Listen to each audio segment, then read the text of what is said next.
बहुत चर्चा में आया है कि करीब 3 घंटे से ज्यादा अमेरिकी पॉडकास्टर है एक लेक्स फ्रिडमैन। लेक्स फ्रिडमैन से इन्होंने बातचीत की है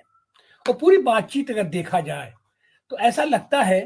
जैसे कोई रोबोट बैठा हुआ है और आंख नीचे किए हुए, सिर नीचे किए हुए बीच बीच में प्रश्न कर रहा है।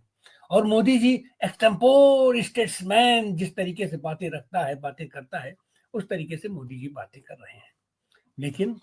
उसके साथ साथ एक और है, अभी एक्स पर भी उनकी एक वो आ रहा है जो एलन मस्क का है, वो फैक्ट फाइंडिंग कर रहा है मोदी जी के बारे में या दुनिया के किसी भी मुद्दे पर आप प्रश्न कीजिए तो तत्काल एनालिसिस करके उसका उत्तर दे रहा है। ये दोनों चीजें लगभग साथ साथ चली हैं।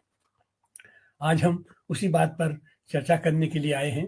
कि और खास करके लेक्स फ्रिडमैन की जो पॉडकास्टिंग है उसमें मोदी जी 3 घंटे लगातार 3 घंटे बैठ करके उन्होंने क्या कहा, कैसे कहा, क्यों कहा, और दुनिया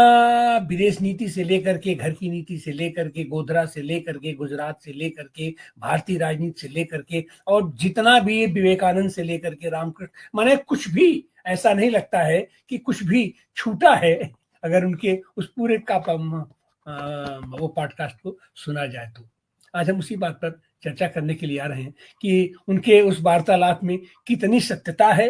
कितना अनर्गल प्रलाप है,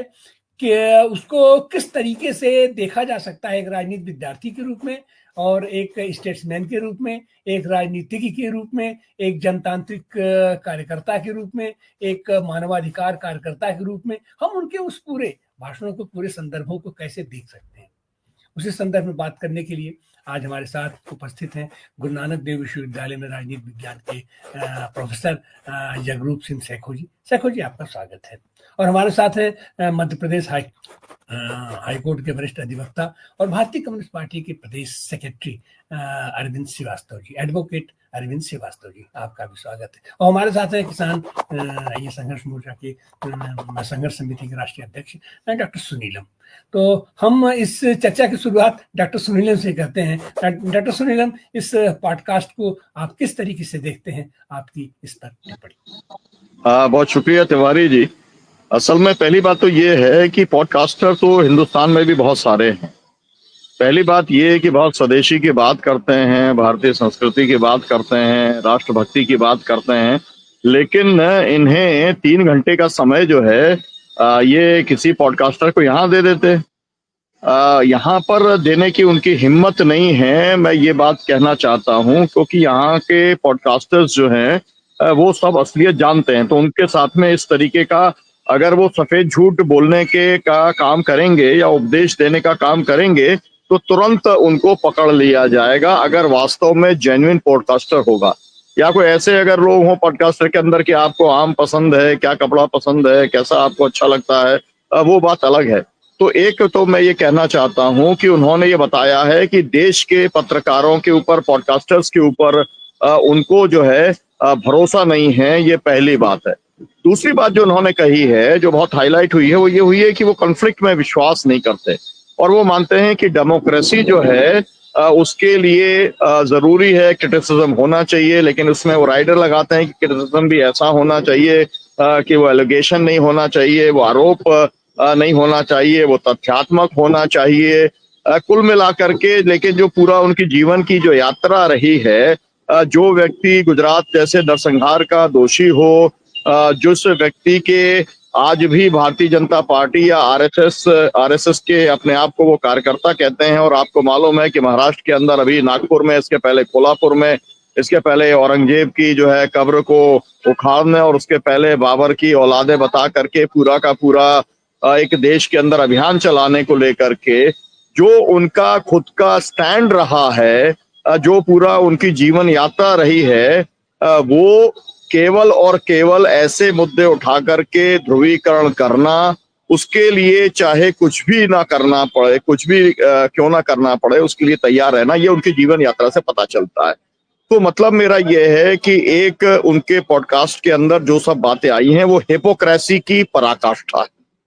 मैं तो चाहता था कि पॉडकास्ट के अंदर जो उनके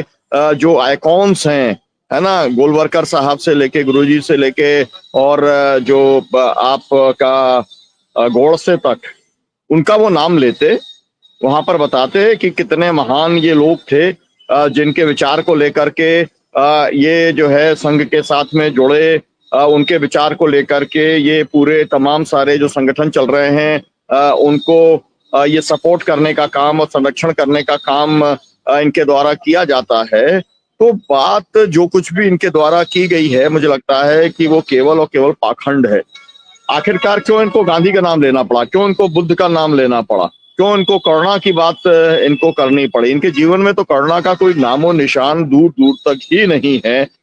इन्होंने जिस तरीके की अमानवीयता के कृत्य किए और उनको संरक्षण देने का काम किया, ऐसी 360 बातें हो सकती हैं। मेरा कहना यह है कि उस पॉडकास्ट को लेकर के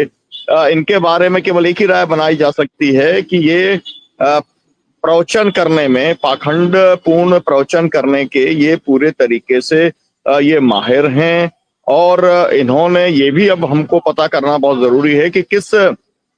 दबाव के अंदर इन्होंने पॉडकास्ट को जो है इन्होंने इंटरव्यू देने का काम किया, क्योंकि मुझको लगता नहीं है कि वो पॉडकास्टर कोई ऐसा भी नहीं है कि बहुत नायाब कोई ऐसा व्यक्ति हो। उसका जैसे वो हवा बनाने का काम कर रहा है कि मैंने 45